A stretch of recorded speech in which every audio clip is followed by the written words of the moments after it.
Hey girl, hey, welcome back to my channel. It's your girl Misha. Thank you guys for joining me yet again for another review. We are back with a brand new review for Ready to Love Dallas, Season 8, Episode 4. If you are new here, then welcome. I give lighthearted reviews with a little bit of laughter and a little bit of shade and a whole lot of detail. If you're back for a second or third time, then welcome back. Y'all, please don't hesitate to like, comment, and subscribe to the channel. Share with a friend. Hit that notification bell so that you will be updated each and every time I upload a video. Now, child, let's get into it if we gonna get into it. When the episode first opens up, all the women meet in the lounge, the ladies' lounge, for brunch. Really, it's just a dang on restaurant, and honey, they reserved a table. But they're all at the table and they're eating brunch, right? It's their first time meeting Katarina. Baby, when she walked in, if looks could kill, okay? If looks could kill, baby, we will be having to find Katarina a plot. Baby, we would have to get a burial plot. Do you hear me? Unique gave her a look, okay? And I don't even think Janelle spoke.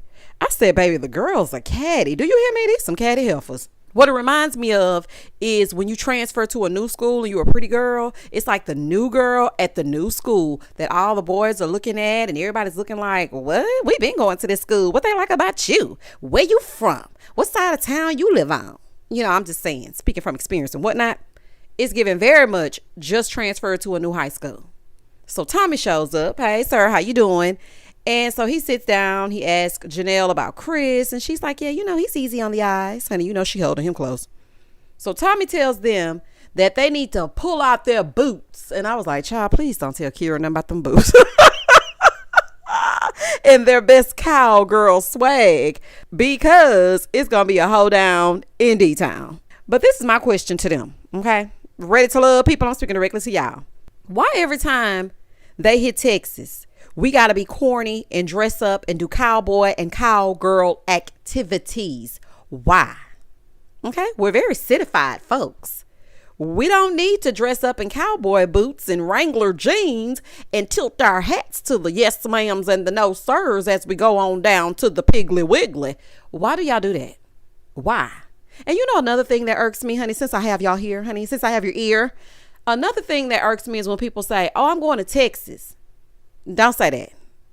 I'm going to Houston. I'm going to Dallas. I'm going to Austin. I'm going to San Antonio. I'm going to Paris, Texas, honey. Name the city. Because when I hear I'm going to Texas, it just gives automatic country. But see, when you say I'm going to Chicago, you say I'm going to Chicago. You don't say I'm going to Illinois. Or if you're going to Atlanta, you don't say I'm going down to Georgia.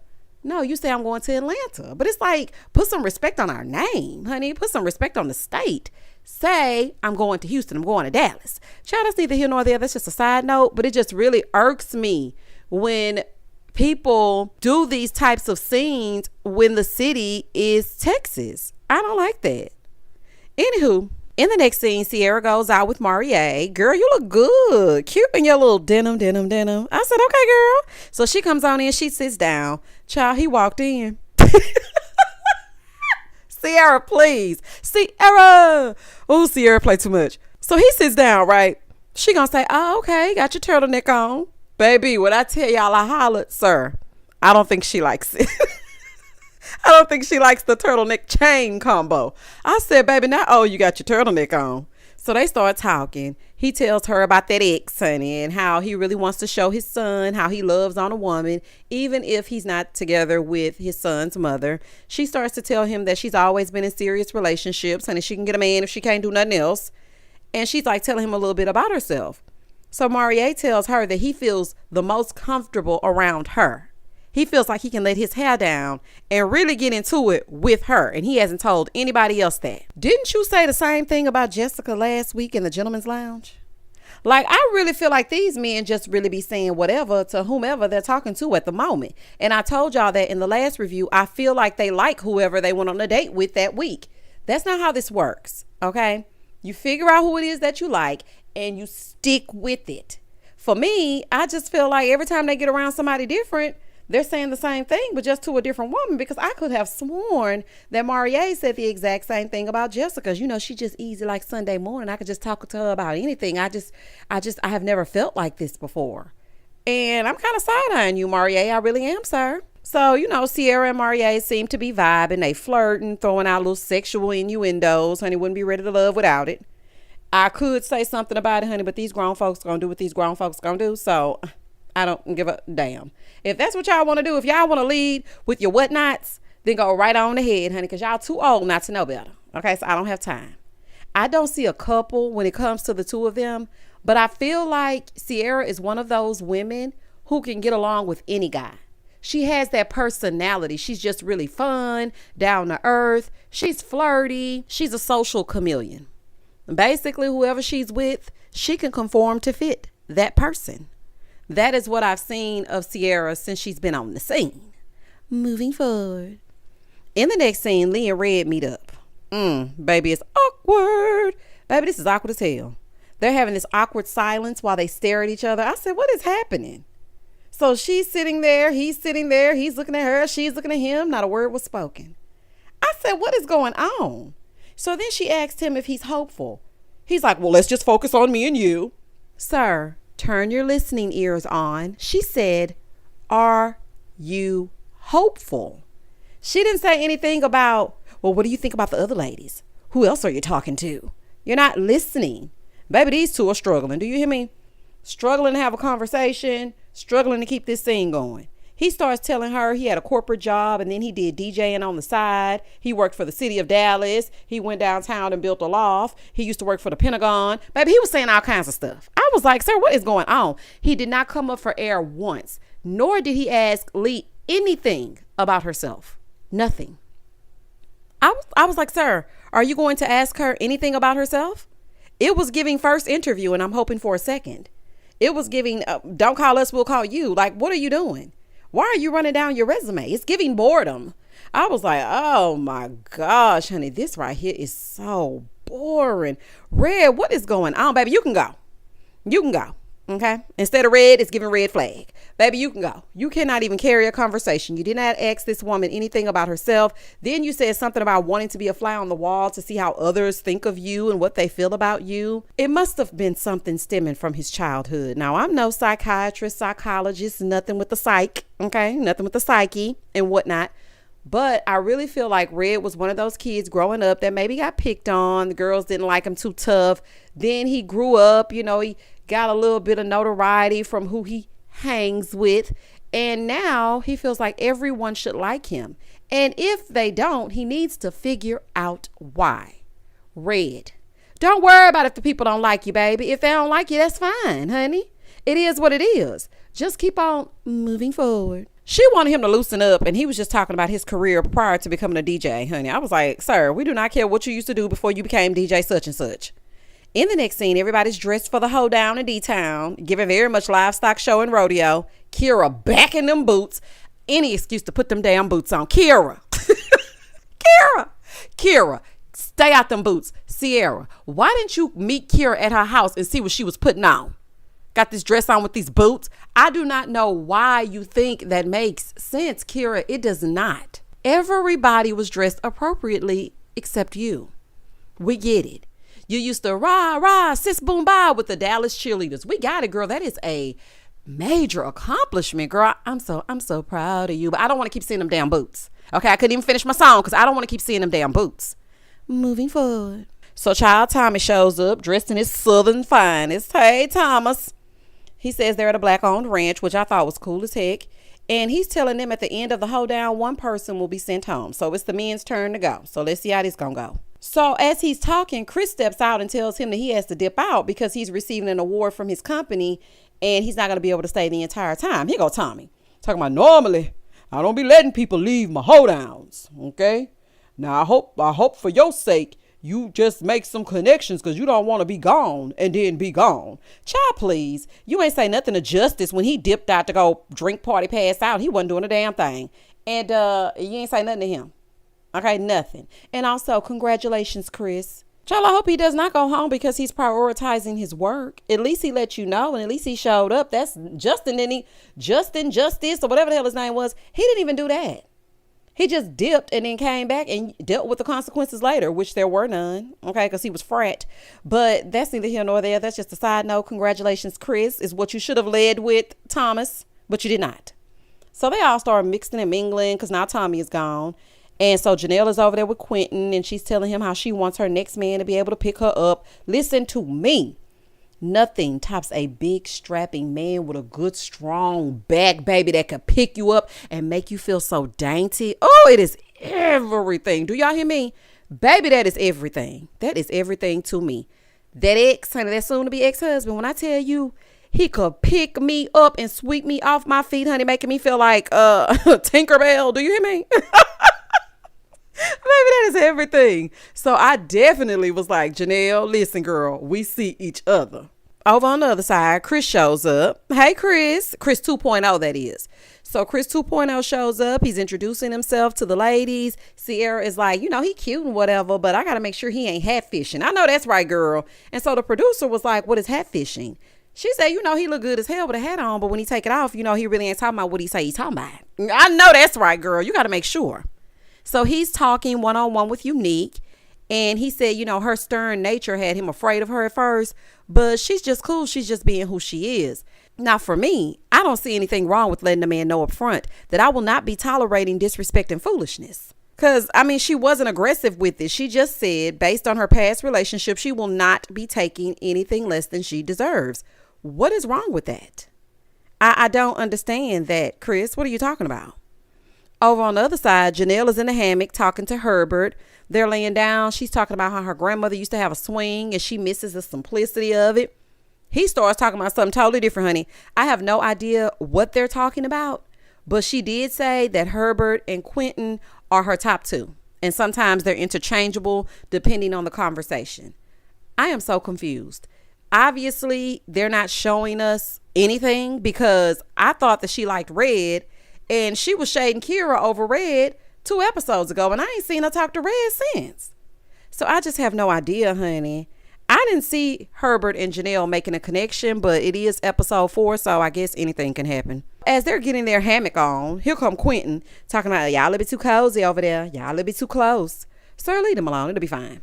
Oh, Lord, y'all. They pan over. And Red has cornered Unique again. Sir, why are you talking to her? Now, I don't know if it's just the simpleton in me or if this just makes plain old damn sense. If person A is not feeling person B, why the hell do you see yourself talking to them again?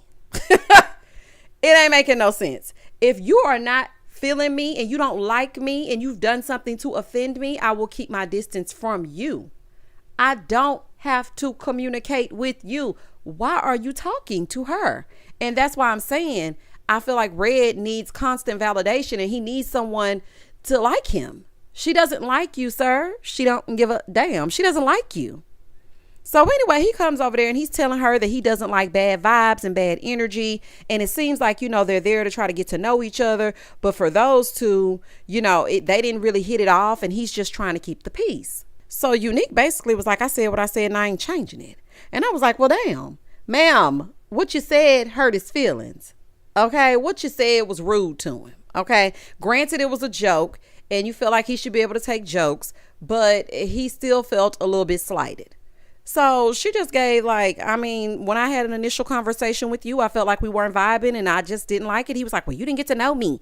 She was like, well, it was all of a minute. He was like, yeah, so you didn't get to know me. So he's upset because she didn't get to know him. Why do you want to get to know her? She offended you. Why? So then he goes, well, I got a name in Dallas. I got the best name in the city. She said, yeah, and it's in the street. Girl, why do you keep playing in this man's face like this? Why do you keep saying this to him? So she's like, yeah, so I'm just supposed to know who you are? He said, you have to know if you're in Dallas. Red, nobody knows you. You have a familiar face, but it's not the way that you think. Don't nobody know you? If they did, you would not have to remind them. You wouldn't. She was like, yeah, you said you were the top comedian, but you can't take a joke. You weren't joking, Unique. You were not joking all the way. What you said, you were serious about it. Okay, he felt slighted because a hit dog gonna holler. Okay, but let's just keep it real. You were not joking. Okay, and you ain't fooling me. He's like, I do good business from the Mavericks to the this person to the that person. So, to say I don't have a good name is a bold-faced lie. Listen, sir, why are you sitting here trying to prove your worth to Unique? If it's all that, then just let it go. It's giving bruised ego. That's exactly what it's giving. You thought every woman was going to like you and they don't. Now your little red feelings hurt. Just leave the woman alone. She was like, well, it's giving narcissist. I wish I would retire that word. It's not giving narcissist. It's giving petty as hell. It's giving insecure. And it's giving bruised ego. But I don't see narcissist. I just don't. Okay, y'all gonna throw out a word if you don't do nothing else. Last week, Philip was emotionally immature because he didn't want to post his woman on Instagram. We got to stop just using words we find in the comment section on the Shade Room.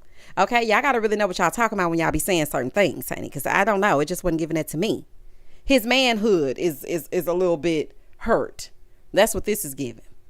So then this man gonna say, I'm the king of the city. Red, you are duller than a box of rocks. You gave your LinkedIn to Lee. Now you the king of the city? Even if people did know you, okay, and I've heard through the grapevine that people know you and whatnot. Even if they did know you, who would want to date a petty man that likes to argue? If the king couldn't find his queen doing and dipping and being the king of the city before this, what does that say about you? Both of y'all can go. Okay, you and Unique. Get on, child. Y'all getting on my nerves. Have several seats, honey. You and your feelings, because you cannot change this woman's mind about you. Get a grip. Moving forward. Oh, side note, leave this lady alone. She doesn't like you. Okay, just take it easy. It's okay. It's okay to walk away from people who don't like you. It's fine. So after they have their little awful argument and she gets through dismissing him, child, everybody starts breaking apart and they're talking, mixing, mingling. I feel kind of bad for Red because he really needs a lot of validation. It's some very fragile egos as far as these men and these women seem like are concerned. This season, you got to tiptoe a little bit more. And I guess this is what Chris is seeing in Unique, how she's a little bit rough around the edges and she states it plain. And that's not good for a person like Red who needs constant validation. But sir, it is what it is. Move on and stop messing with that lady. So over on the other side, Aries is talking to Philip. And she said she had to give herself a little time out because she felt like she was being boy crazy. Honey, I know that's right, honey. Reel it in just a little bit. So her and Philip, they're talking, they're flirting. He asking her how she gets so fine. Honey, genetics. So she's over there blushing and whatnot. And I can actually see these two potentially building something. Because the first thing I look at is how you look together. Aesthetically, it's given what's supposed to have been gave. Then I noticed how the two of them actually were vibing and they had a good rapport. The banter between the two of them was very easy. It didn't seem forced. He seemed genuinely interested in her. So I'm interested to see if they're going to actually be something. Child, Kira in this after 5 happy hour dress and these boots, they go over there to talk to Marvin. Why do y'all keep talking to Marvin? Y'all know y'all just want to hear this kinky freaky stuff he say, and then y'all be like, oh, I'm so appalled. There's no way I could ever. Well, stop asking him about it. So she's telling him, she was a little leery after he said that he wanted to move to the Caribbean. So he's like, no, I love Texas. I see family vibes here, raising a family. Kira said, well, you said your heart was in the Caribbean. So, you should find someone that feels the same way about moving. Marvin is just saying whatever to not get eliminated. That is what this is giving me. You need to keep it true and honest, Marvin, because a woman you're in a relationship with will want to know that you want to potentially move to the Caribbean. That's a big thing. You do not want to put down roots in Texas. Otherwise, you would not have told her that. So Kira is feeling like, this is what she's saying in her confessional, that he's just trying to persuade her, but he doesn't really mean it, which to her is a red flag. If they breathe, Kira thinks it's a red flag. I'm surprised we haven't heard love language this season. Child, Kira gonna call everything a red flag. He came up to me while I was talking to someone else, and so that was kind of a red flag. He did not compliment my boots. I've only worn them every episode, so that to me was a red flag. And also, just being on the show in general, I feel like it's a red flag. Kira, shut up, girl. Oh, child, I ain't got time to play. Over on the other side, they pan over to Herbert and he pulls Katarina to the side for a little one-on-one. And she said, Herbert was giving grown man vibes. Now, Herb does seem like a nice guy, but not necessarily somebody I would date. I don't know. He has beady little eyes. I don't know. It's just giving some, I don't know what it is, but he does seem like a nice guy. So, if she likes it, I love it. Moving forward. Over on the other side, Chris and Jessica are walking around and baby, she is letting it be known that we will not be getting rid of Chris 1.0. Okay.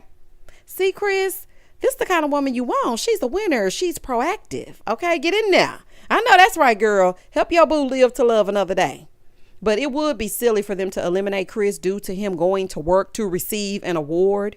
At least he showed up, because that shows that he has his priorities in order. He really is looking for someone to love. So instead of just going straight there, he showed up. He let Tommy know. He did everything in working order, which is probably why he's receiving an award, honey. I love a man with an accolade, okay? And I told y'all that I could definitely see Chris and Jessica together. Didn't I tell y'all? I think I told y'all last night on that live. I can see Chris and Jessica together. So Tommy shows back up. Hey, sir. And it's time for them to learn to line dance. Okay, I love a good line dance, baby. I love a good line dance. Do you hear me? Kira, this should be easy for you and your boots, girl. This your time to shine. So they all get out there. They dancing. Chris talking about, I don't even know the electric slide. Okay, that's not going to work for me. Okay, that's your first red flag. Kira, the red flag is that Chris don't. Please don't let Kira hit. Kira, Chris 2.0 has a red flag. He does not know how to electric slide. Now, that might be a valid red flag, honey, because if you don't know how to electric slide, baby, me and you, we ain't going to make it. Chris got 2 left feet, y'all. He was trying, though. He was trying. At least he gets an A for participation, an E for effort. So Aries said that it was her, Kira, and Q who had the line dancing down, and she was kind of surprised that Q was such a good line dancer. Oh, girl, I'm not. Honey, I went over on the TikTok, and Quentin, okay, Q is a Q. He's a Q dog, and baby, you know they used to moving.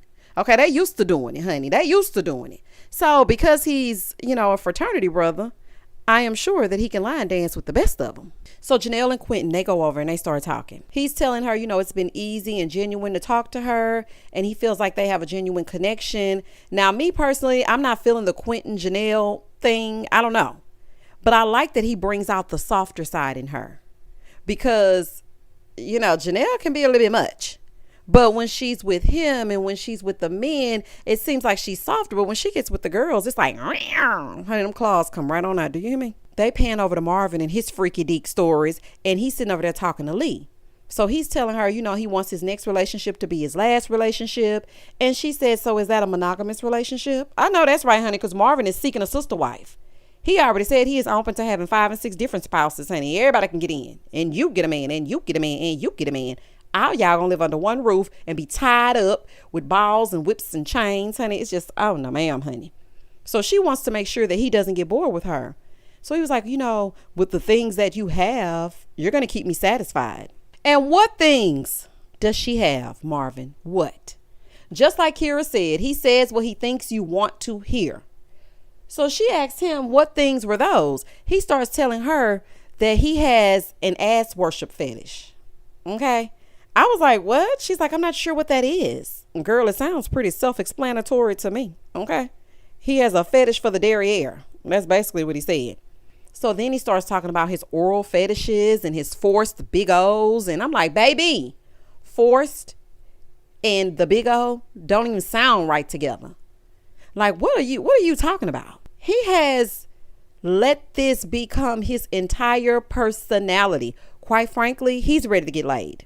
He is not ready to love. He is coming there to look for somebody as much into the kink as he is. He's not getting to know them at all. Granted, they do ask him questions, but I know absolutely nothing about him besides the erotica of it all.